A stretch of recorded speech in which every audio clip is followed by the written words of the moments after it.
So, good morning, everyone, and thank you for joining us for another Sales and Marketing FriTalks. As usually, every second Friday, we share insights, best practices, and anecdotes from technology companies. So, making leads flowing into your CRM is just halfway to growing sales. Another very essential part is about qualifying and nurturing them, so leads converting into real paying clients. And by different statistics, though, there is just about a half of leads which actually being followed up, and that means that another 50% of leads never followed up, and that's a lot of opportunity. And we decided in this episode, together with Roland, to spend time and discuss about the lead follow-up process itself. And I invite you also, those who are joining us live today, to actively participate and share your insights and maybe some of your best practices on this very important topic. But before we start, I think the one of the questions could be like, why should you care about the follow-up as such? And I think let's maybe talk about this a little bit. What do you think, Roland? Well, I think, and my experience shows that actually, proper follow-up on the generated leads is perhaps the most important thing to get marketing and sales machine actually working. Because you see, what happens is that after leads are generated, typically marketing is handing the leads over to sales, and unless sales accept the lead, unless they are very motivated to do proper follow-up, it will never result in sales or in a revenue increase. And therefore, if you are in marketing, actually the only way you can prove at the end of the year the value you are bringing is somehow to find a way to make sure that leads are properly followed up. If you are a manager or a founder of company, then actually making sure that follow-up happens and good quality sales process takes place after lead is generated is actually the only way to make sure that your investment in marketing is actually converting into sales. And if you are in sales, then of course, getting leads from marketing and doing proper follow-up is a good way to reach your revenue goals, to make commission and make everyone happy. So all in all, I would say that for all those three roles, making sure that there is proper sales process in place is very, very important. Yeah, absolutely. I think it's also one another very simple reason is that if you don't do the follow-up, right, it's just a waste of your time and of your efforts, what you have been putting into generating those leads. It's as easy as that. But okay, let's look at the follow-up process, and I think it's also important to put it into the context of buyer journey, right? And as we many times discussed it, there are different stages people are going through, and probably the different follow-up is required according to those different stages, isn't it, Ron? What do you think?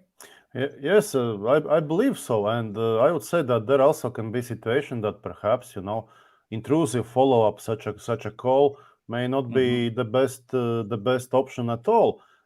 So very often you have to think of where your prospect actually is, or what is something that they try to do, what are the questions they want to, let's say, get answered. So, for example, if we have a lead which has just registered for let's say an ebook, perhaps we don't even need to rush to call the person. Although I would recommend to make calls from time to time just to make sure that the content provided is of good quality and it is relevant to people who are signing up for it. But in many cases, I would think of leaving the prospects be and, let's say, automating their buying journey with unintrusive emails and, let's say, offering them possibility to learn more, to read, let's say, a case study, or after a while participate in webinar. right? Yeah, I think you are right. So if those are leads or contacts whom you gathered through the content you have shared, and this is more type of top of the funnel content or very much educational content, it probably indicates that this is a lead who is in very early stage of the buyer journey, and so accordingly you have to plan your follow-up. It's more about the nurturing of the lead. So the next email you send out is offering maybe additional content to read or to watch or to listen or something like that. But there are definitely some of the leads who are coming to certain activities what you are running, and that might be indicating that they are very close to the buying decision. Like for instance, maybe they signed up for the solution webinar, or maybe they signed up for some demo or something like that, right? And that's a completely different story, and that's something where you need to act very quickly. Yes, absolutely. Because if you look at different types of offering or content, then things like ebook are certainly kind of a light content. It doesn't require too much effort to read it, and people who read it also often don't have too strong intent, right? However, Yes. as you mentioned, for example, people who are signing up for webinar, they are making much larger commitment. They're basically committing their time. They are agreeing to spend a certain time learning more, right? Yeah. And this typically very much relates to their intent. It means that they are much more serious. They are much more closer to making decision. And even more so are people who sign up for things like let's say like online demo or having a cost estimate made. Yes. And of course, each of these stages require different type of follow-up. Yeah, so this is very important to understand and to plan accordingly. But then let's focus today maybe on those whom we really consider as intent leads, or those who are close to the decision-making process. And let's focus on this part of the process, right? And what I think. What could be what is needed basically for this successful follow-up? Probably one thing is that about really understanding and making the pre-qualification, understanding right criteria and making this pre-qualification done before any of your sales team doing actual reach out and spend time on doing this, right?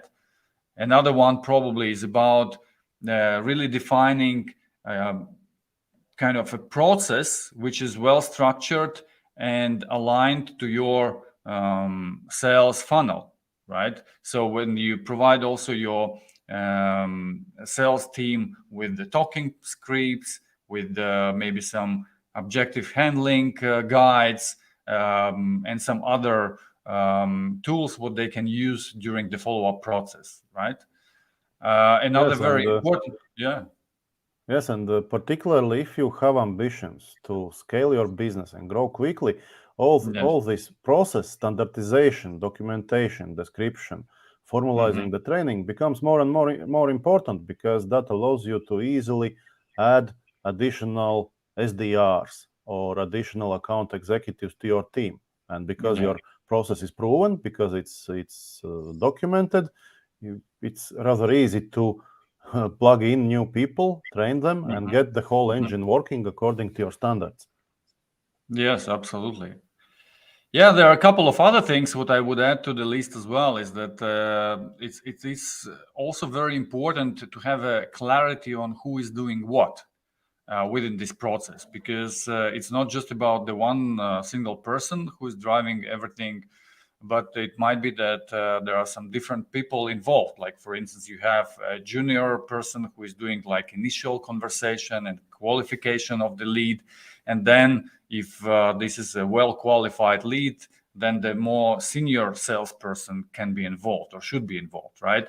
So yes, and similarly, between marketing and the SDR or the salesperson, there should be some clarity on what exactly is done by marketing, what exactly is done by the sales team. Yes, and Anything sometimes else? it also gets a bit more complicated. That at some point you need to handle responsibility about the lead, let's say, to technical pre-sales engineer who is responsible for things like doing proof of concept project, right? At the very end of process, probably you need to involve finance and perhaps legal. And again, just to make sure that your sales process happens quickly, that it's cheap, you would benefit quite a lot from standardizing things, having readily available templates of your contracts, have already prepared process for proof of concept projects, and so on and so on. Exactly. And as you said, also the measurement is very important as well, so that this unification of the process, templates, and everything else that helps you to streamline and to make it more transparent. But also you have to have a system of KPIs and process of measuring the success of the every stage of the follow-up process, right? And what is also important maybe to have defined a specific outcomes what you want to measure. So if this is the call what you are making for the client who are in or prospect which is in that stage, what the outcome you actually are aiming for, right? And so on. Those outcomes might be different as well. If somebody is signing up for the demo or somebody signing just up for the price inquiry or whatever else, right? So those can be different and they can be also defined and well measured. But let's go maybe one by one and just look deeper into this. Yeah. Yes, what I wanted to mention is that that also one of key things to get right is make sure that you don't send further down your sales pipeline leads who cannot be successful with your project. So and it's best if your SDR can ask the right question and figure out if customer can actually be successful before you invest time of account executive, before you have your technical pre-sales engineer set up proof of concept project, just for you to realize at the end of project that, oops, actually we spent 200 hours in working with this customer, but we actually, if you ask this simple question, we would know before that it doesn't make sense pursuing this lead.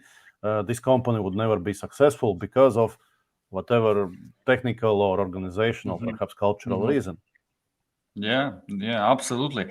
And that is why qualification criteria as well as the process itself is very important. And qualification can be done at different levels of the sales and marketing funnel, right? So starting from the very top, when you're just collecting maybe initial data like about the demographic information, firmographic, and so on. So you can already at that level filter out everyone who is not meeting your ideal customer profile, isn't it? Yes, right? absolutely. First of all, you need to have clarity and agreement with sales, whom we are targeting, and what types of customers we are recognizing as qualified. And then you need to be very disciplined. And if the customer is smaller than what's agreed, then that's not a lead. We are not spending time with this company. And then after marketing has done initial qualification, which marketing technically can do basically based on two types of information. One is information that lead is providing when they are registering, let's say for a webinar, and second point of information is actual behavior, things like whether person has returned to the website, whether person has clicked on your emails, whether person has read the case studies and so on. And this, so behavior, in other words. Yes, in other words, behavior factors. Yes, and this gives you information whether is it a good idea to pass over the lead to sales. And then sales, typically from their side, they do a reach out. Quite typically, they actually make a call, and then they try to understand whether they can qualify the customer and whether it can be justified to continue working with this lead. So typically what they look for having some sense whether the person they are talking with has, actually decision-making authority, all right? Whether the person has a budget, perhaps budget is planned, or it is clear that budget can be obtained. Then what is often missed, but what makes sure to invest time and make sure that it exists is actually a need, right? Because even in B2B, we see situations that from time to time leads come who, when asked probing questions, really cannot explain what their need is, right? And then of course you would also be looking at timeline, right? Because for a company to spend money, they need to have clear answer. Why now? Why do we need to make this investment now? And another thing is you want to make sure rather early if there is possibility for your lead when they become customer actually to be successful with your solution. Because again, you don't win anything by spending time or even by taking money from somebody who cannot be successful with what you have to offer. That doesn't work that way, right? And the rule you should follow is basically to disqualify as early as possible, as we discussed in one of our previous FriTalks with vegans. And I think some of these, what you just mentioned, like authority and some other things like about maybe a need, that is what you can really discover during the initial conversation, right? So you can ask some questions, who the person is, and actually even looking at the information the person has provided during the registration for the call or for the webinar or anything else. How did you generate the lead? You can already see whether the person actually is at right position in the company to make a decision, right? And then the need, this is definitely something what you can just directly ask within the follow-up call and try to figure it out. With the budget and timeline, sometimes it's not easy because people are a bit cautious disclosing all this information immediately. But nevertheless, this is something you definitely need to figure out. Yes, but it must be said also that in some cases, particularly if your offering is innovative, if it is complex, your lead, although they have a genuine authority, they have genuine need, they may not know at this moment about the budget, because first they need really to understand and build a business case, understand what will be financial implications, and then they can decide about budget. But again, this is normal situation, and this means that in your sales process you need actually to include these phases with helping customer develop business case, understand the implications, and basically educate them to make the right decision. Yeah, we have a couple of questions actually. One is about how to measure the quality of leads, and I think we partially at least explained, right? And second is about the biggest challenge is who should collect the details for sales qualified, that sales could provide the quotation. And marketing colleagues always want to focus on generating leads, not to collect all details in order sales could provide a quote. So I think this question is about whether you are collecting enough information for you to prepare already like something very far in the sales process, right? Like for instance, a quotation or price calculation or anything like that. And on my opinion, there are two ways to look at it. One is that if you again, first of all, want to go after the high quality leads in the very beginning, you have to very well define the criteria for you to qualify those leads, both firmographic, demographic, and more importantly, behavioral, what Roland's already mentioned. Secondly, you have to have a system to measure that, because it doesn't help if you only define it. You don't have the way how you can measure. And of course, just collecting this information through the registration form, this is the first step. But then you have to really use it either in your CRM or in your marketing automation. But in any way, you have to apply some certain processes for filtering out those who are not meeting those criteria, right? And then maybe enhancing this information with this behavioral data, with some other data, what you might have. Yes, Ron? Yes, I want also to take opportunity and try to answer this question. And first part of question was about how to measure the quality of leads. And first of all, it's a matter of agreement between marketing and sales. And the obvious question is whether marketing is providing leads that fit with our agreement. That's the first thing. But even more importantly is actually to follow metrics over time and see whether leads, let's say, coming from this campaign or other campaign or this channel or that, actually are qualified, whether they convert to opportunities, and whether at the end of the day they convert to closed deals, right? And then over the time you can figure out from which channel or what kind of campaigns or content comes most highest quality leads. And the second part of question was who needs to gather details to produce quotes. And again, this is a matter of agreement. And of course, we do not know the nature of your business and whether people are coming actually, or whether leads which are generated are already ready for the price quotation. Because I would say that again, there may be different approaches, but the risk is that unless customer understands your product well enough, they may be scared off by the price, because they have to understand the value of product and what makes actually the price, or otherwise they can make wrong conclusions. So therefore, it's very, very, very important to provide price at the right moment of time. Having said that, actually, in one of my previous jobs at UAV factory, we used pricing tool, actually quotation tool, to generate leads, because we were selling extremely innovative product, which people had no idea how much it cost.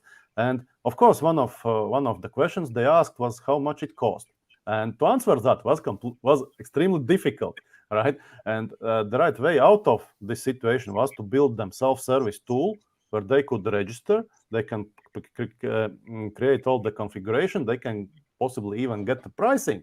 However, we were in a sense, we were answering the question about how much it costs, but the tool was so complicated that even then they couldn't figure out whether they need it or not. So they naturally proceeded to have a conversation with sales representative. And I understand a little bit the nature of this question, because usually marketing, they're hesitating to have very lengthy forms and to ask too much of information, right? Because obviously it will, destroy their KPIs. Like, if they're going strictly after the number of, marketing qualified or marketing leads they need to generate, right? But on the other hand, I agree totally with you. I think you should not hesitate asking all this information if this is provided in the right place. Meaning, if you have a web page and you have a separate tool for requesting a quote or a price calculation or whatever else, and person wants intentionally get it, so or receive it, why not to ask all information you actually need to provide this, right? It doesn't make sense to not to ask it.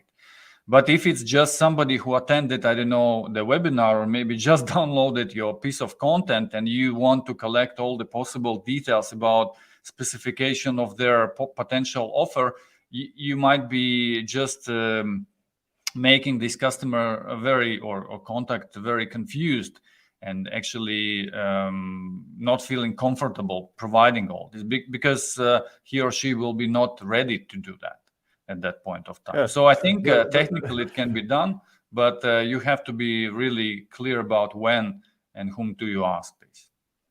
Exactly. I think a good rule of thumb is trying to step in shoes of your lead, trying to be empathetic and trying to understand what really they need at this point of time. Yes. Is it the best time to provide pricing to them or not? Because if it is the best time, they will be happy to leave their details and get a quote. But it's a big question if the time is right. Yeah. So on the process itself, what I also wanted to quickly talk about is how the follow-up usually is done. And again, I refer to some statistics, and I was researching a little bit before this talk today, that I was surprised that actually there are so many leads which never being followed up. That's one. And from our experience, we see that in some cases happening as well. But another thing is that even the follow-up is done, then it's typically done just, by email or by virtual kind of touch points, right? Which is not bad idea at all, for sure, because you can scale it and so on. But on the other hand, you miss this opportunity to actually talk to your customer. And I think you should not rely so much on just automated emails or automated processes only. And of course, again, this only with the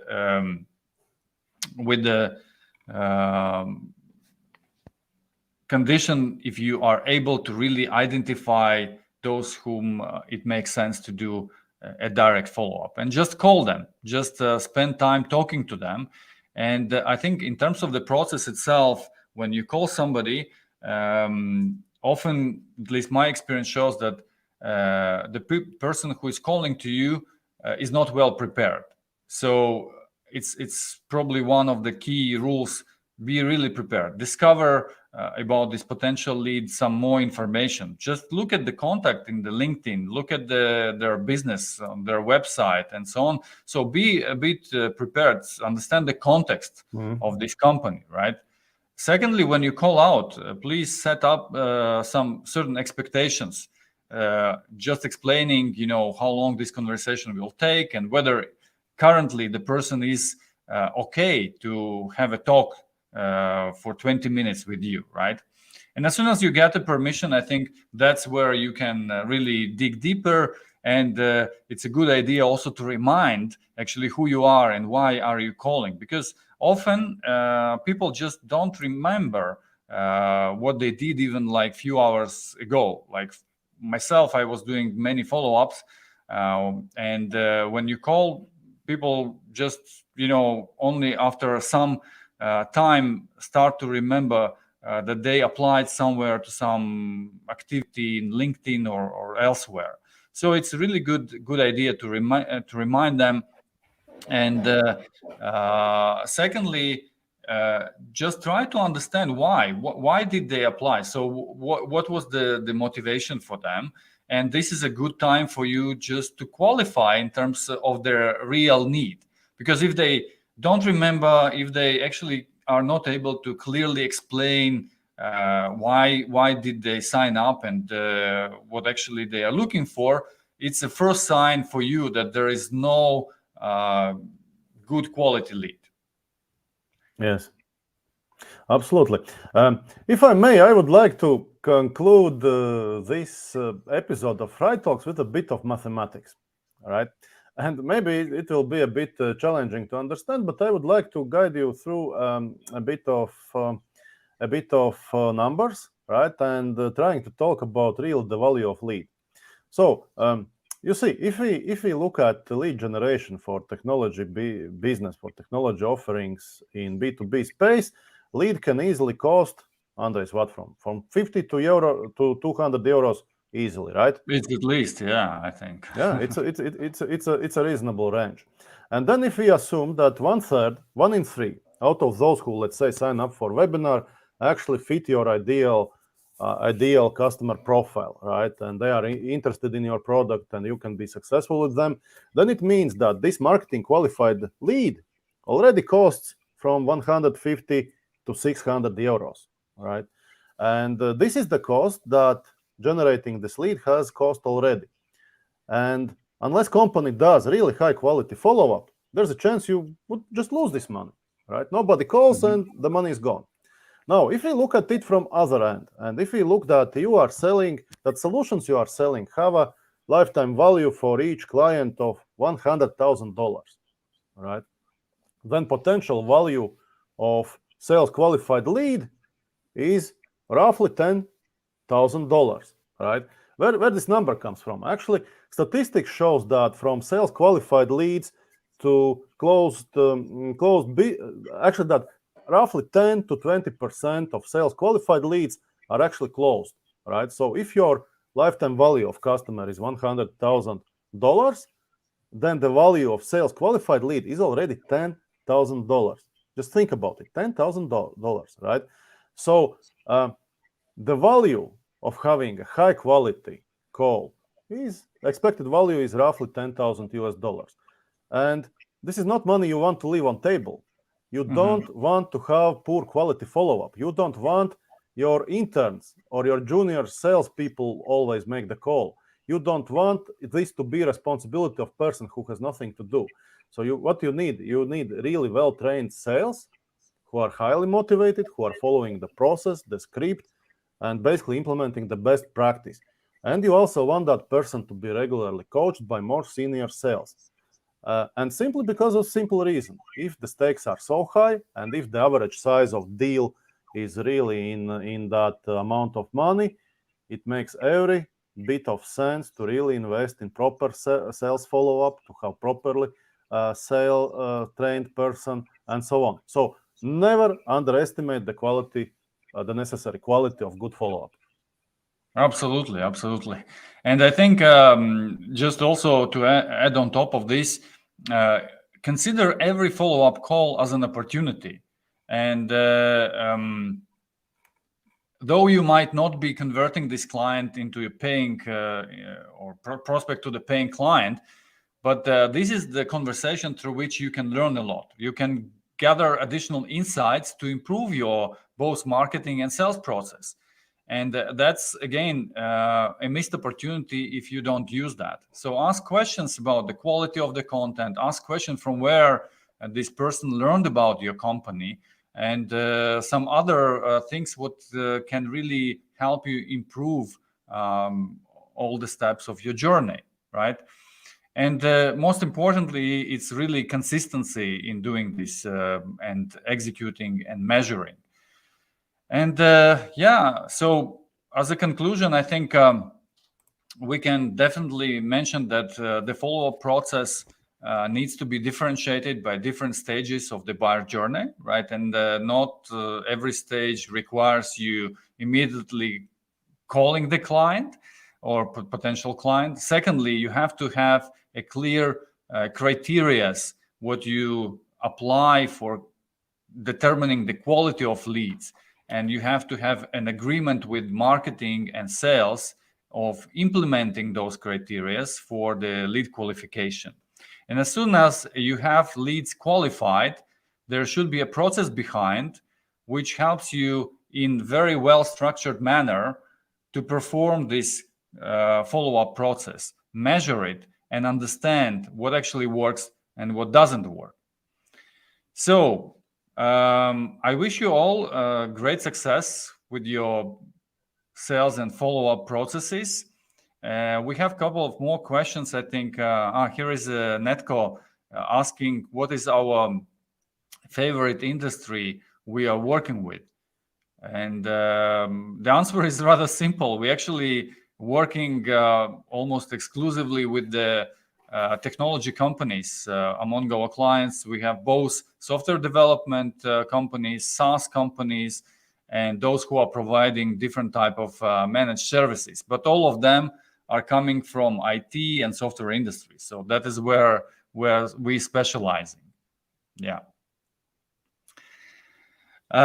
Good. So thanks a lot for being with us this time again. As usually, we invite you to follow us on the LinkedIn, follow our company ibd-consulting, but you also can subscribe for the FriTalks hashtag and see all the updates related to the FriTalks, upcoming episodes, some summaries from the past episodes, and many other interesting things. And all of these episodes we also have available as a podcast, so feel free to go to your favorite podcast platform and subscribe to us there. And please provide us feedback. What do you think about this? How do you like it? Or maybe you want us to change something? We are really very open to do that. I wish you all great Friday, upcoming weekend, and we will be back in 2 weeks again. And we have a special guest this time. We will announce it very, very shortly. And it will be very interesting topic what we will be discussing. So, thank you. Thank you, and see you in two weeks. Bye-bye.